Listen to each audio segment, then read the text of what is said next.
Pour commencer, j'aimerais vous remercier de m'avoir invité à faire cette interview et vous parler spécialement de la filière MAS. C'est une nouvelle filière généraliste.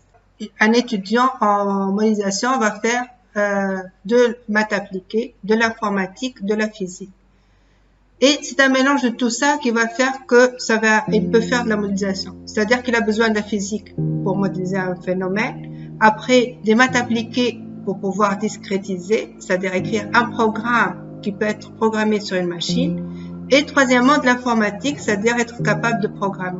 Et finalement, il faut valider tous un modèle. Et donc, on va revenir au problème physique. Donc, vous voyez qu'il a besoin de toutes ces compétences pour pouvoir faire de la modélisation. En deuxième année, on va commencer à faire des options. Modélisation et data science, et finance et actuariat. Donc, je vais cibler beaucoup plus l'option modélisation et data science. Ça veut dire modélisation. C'est-à-dire qu'on est capable de modéliser une voiture, on est capable de modéliser un problème d'environnement. Tout ce que vous pouvez imaginer dans la vie courante. Modéliser un smartphone, modéliser un satellite, tout ça c'est de la modélisation. Et c'est pour ça qu'on va mettre des cours de physique pour être capable de comprendre tous les phénomènes physiques. Que ce soit en mécanique des fluides, en mécanique des solides, que ce soit on fait aussi de mécanique non newtonienne, c'est-à-dire être capable de faire même de la modélisation de la mayonnaise. Comment on va couler une mayonnaise. Donc vous voyez que c'est pas réellement un axe qui est pointu. Donc on va voir de tout. Et il fait de la data science. Data science, c'est tout ce qui est traitement des grandes bases de données.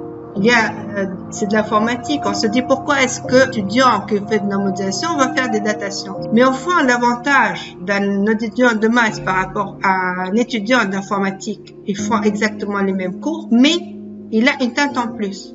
Et c'est cette teinte en plus qui va faire qu'il est recherché beaucoup plus à l'informaticien parce qu'il va comprendre les bases de données, qu'est-ce qu'elles contiennent comme information.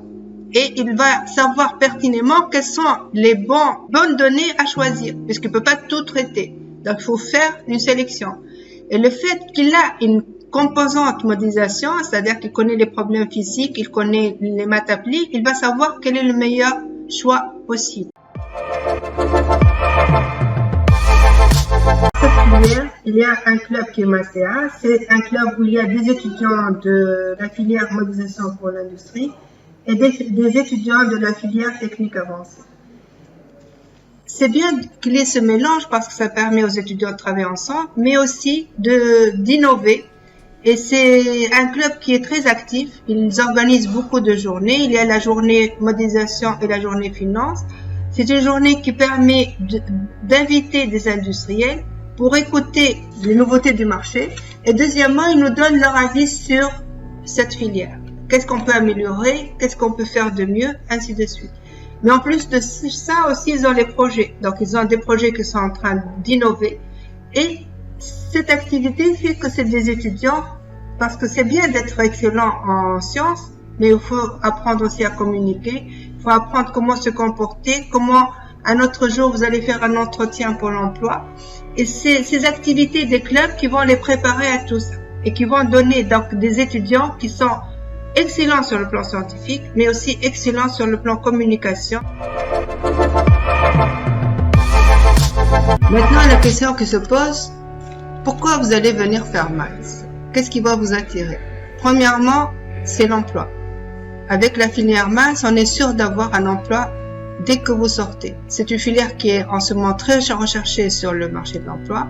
Et heureusement, c'est-à-dire qu'on est en train de former un petit groupe de diplômés pour être toujours à l'écoute de l'emploi.